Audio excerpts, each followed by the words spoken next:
Bem, meus irmãos, vamos refletir na palavra de Deus. Como temos feito no mês de agosto, tratamos de temas difíceis e complicados para a sociedade, para a igreja, para as nossas vidas. E hoje, pecados seletivos, quando a santidade se torna parcial. Não teremos PowerPoint hoje aqui dessa reflexão, pois se for importante você vai lembrar, e espero que lembre.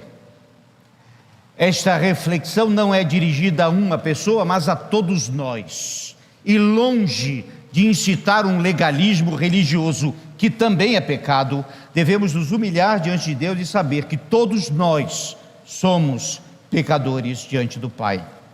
Dito estas palavras iniciais, existe um fenômeno perigoso que está corroendo a sociedade e a igreja nos últimos tempos. Chama-se pecados seletivos. O que é isso? É quando nós escolhemos qual pecado é pecado, ou qual circunstância é boa ou ruim.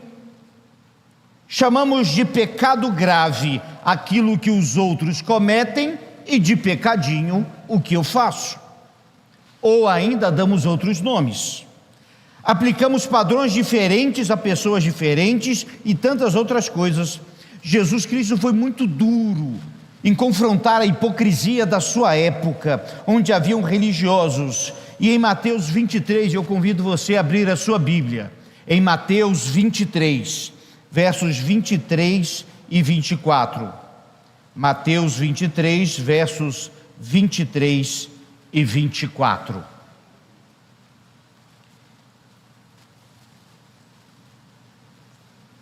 Que diz assim a palavra de Deus. Mateus 23, 23 e 24. Ai de vós, escribas e fariseus, hipócritas, porque dais o dízimo da hortelã, do endro e do cominho, e tendes negligenciado os preceitos mais importantes da lei, a justiça, a misericórdia e a fé. Devíeis, porém, fazer essas coisas sem omitir aquelas. Guias cegos, que coais o mosquito e engolis o camelo.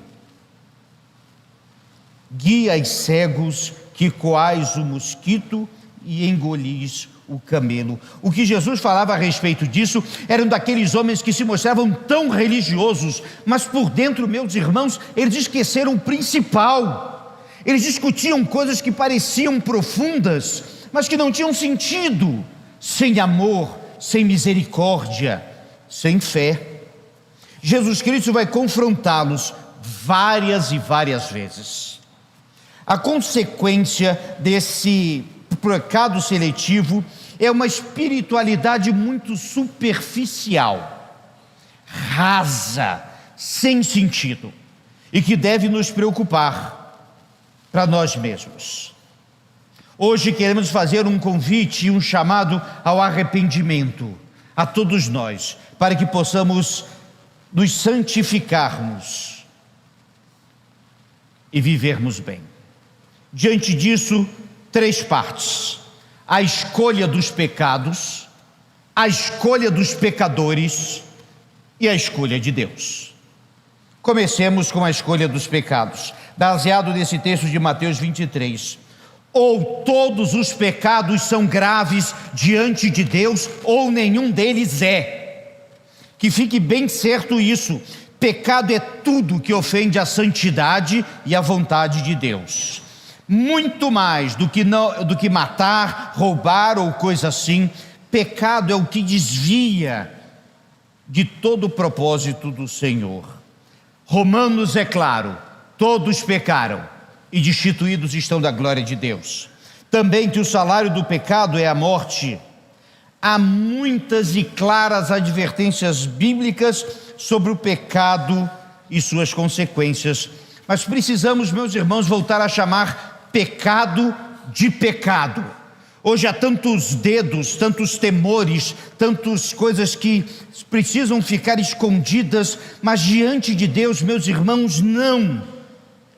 Quando Jesus falou esse discurso contra aqueles religiosos, meus irmãos, eles estavam ofendendo a santidade de Deus, usando palavras de Deus, mas não a palavra de Deus, usando as formas, mas não o jeito como Deus queria que fizessem. Eram guias cegos, coavam um mosquito e deixava passar um camelo. Essa metáfora revela o absurdo da santidade seletiva. Interessante, coar mosquitos é pegar uns detalhezinhos bobos da vida e esquecer do principal. Por que tendemos a ser seletivos com os pecados? Olha só, primeiro, por uma soberba moral. Atacamos os pecados que não cometemos. E é fácil apontar o dedo. Olha o que ele está fazendo aqui. Eu me coloco num patamar superior e ofendo quem está lá. É mais fácil condenar a embriaguez quando não bebemos e confrontar, do que confrontar o nosso próprio orgulho e ganância. Projeção de culpa. E aí assim, somos mais duros com os pecados que nós mesmos cometemos. E é fácil culpar o outro. É transferência de culpa. Conveniência social. Condenamos pecados que são socialmente inaceitáveis em nosso círculo, mas não nos outros. Então, se é conveniente ou não, dizemos e nos escandalizamos, ou simplesmente achamos normal. Pecados que acontecem por proteção de interesse. Ignoramos pecado das pessoas que nos beneficiam. Isso vale para a família, para chefes, para políticos e para tantos outros. Alguns exemplos disso: pecados respeitáveis ou escandalosos. Os chamados pecadinhos que não tratamos, mas deixamos aqui. Não, isso aqui todo mundo faz. Todo mundo não. E quanto àqueles que são um escândalo, e as pessoas realmente fazem toda uma movimentação, afinal o que é isso? Toleramos orgulho, ganância, soberba, gula, fofoca e julgamentos dos outros, em detrimento da imoralidade sexual, vícios ou crimes. Entenda, os dois são pecados. Pecados financeiros. Ignoramos sonegação de impostos, desonestidade nos negócios ou exploração de funcionários, mas condenamos severamente o roubo, pequeno que o seja. Uma vez estava num círculo de oração e uma irmã pediu o seguinte pedido: pastor, ora por mim, porque a nossa empresa não pagou o INSS, fundo de garantia dos funcionários, e agora eles estão processando a gente. Que Deus mude isso no coração deles. Aí eu fui ouvindo, que conversa é essa, gente? Porque para aquela pessoa, o que ela fez não era problema nenhum. Ela estava errada. Pecados de atitude. Minimizamos amargura, ressentimento, rancor, divisões, mas nos focamos intensamente nos comportamentos externos, como usos e costumes. É claro que usos e costumes refletem muito do nosso dia a dia com Deus, não há dúvida disso, mas precisamos pensar. Pecados de liderança. Aplicamos padrões diferentes para líderes, tolerando alguns erros. E eu lembro que Moisés foi impedido de entrar na terra prometida porque ele simplesmente bateu na pedra e não falou a pedra. Qualquer israelita poderia ter batido naquela pedra, menos Moisés. E pecados familiares. Vamos voltar a isso já já. Somos brandos quando os pecados são dos nossos, mas rigorosos quando são dos outros. A Bíblia ensina, meus irmãos, claramente que todo pecado é grave. Tiago 2,10 diz: pois querem obedecer a toda a lei, mas tropeçam em apenas um ponto, torna-se culpado de quebrá-la inteiramente. Não existe hierarquia quando se trata de pecado. A cruz, o grande marco, na realidade nivelou isso, porque Jesus Cristo, meus irmãos, não morreu por alguns pecados, ele morreu por todos eles e por todos nós, e por isso devemos nos prostrar diante do Senhor. A cruz trata toda transgressão séria, e isso tem que retomar a nossa vida. Quando praticamos a santidade seletiva, várias consequências acontecem: perda de credibilidade, confusão moral, endurecimento do coração e desonrar a Cristo com nossas vidas. Um coração genuinamente transformado, meus irmãos, ele literalmente entende isso e busca fugir do mal e da aparência do mal. Não precisamos insistir com crente nenhum para não pecar. É um problema isso que temos que fazer do púlpito, porque, entenda, deveria ser tão natural para todos nós, tão necessário. Não se pode, meus irmãos, estudar profundamente a Bíblia e não aplicar o amor, a misericórdia, a fé. É incompatível. Não se pode achar que está indo para o céu no caminho largo. Não. Ele nos amou e nos perdoou, e teve um preço muito alto que foi pago na cruz. Deus nos sonda, meus irmãos, de forma absoluta. Ele vai até o fundo da alma. Ele sabe o que você está pensando agora, o que você fez e o que cada um de nós vai fazer. Imagina se a pessoa que está do seu lado conversaria com você se soubesse o que Deus sabe sobre você. Mas Deus sabe, e isso é extraordinário, e Ele nos perdoou, e nos ama, e está conosco. Provérbios 28:13 vai dizer: quem oculta seus pecados não prosperam, quem os confessa e os abandona recebe misericórdia. Que possamos, meus irmãos, tirar mosquitos e camelos da nossa vida. Segundo ponto, a escolha dos pecadores. Aqui vamos nas Escrituras, no texto de 1 Samuel, logo no início do livro. No capítulo 2, a partir do verso 12, encontramos uma história interessante.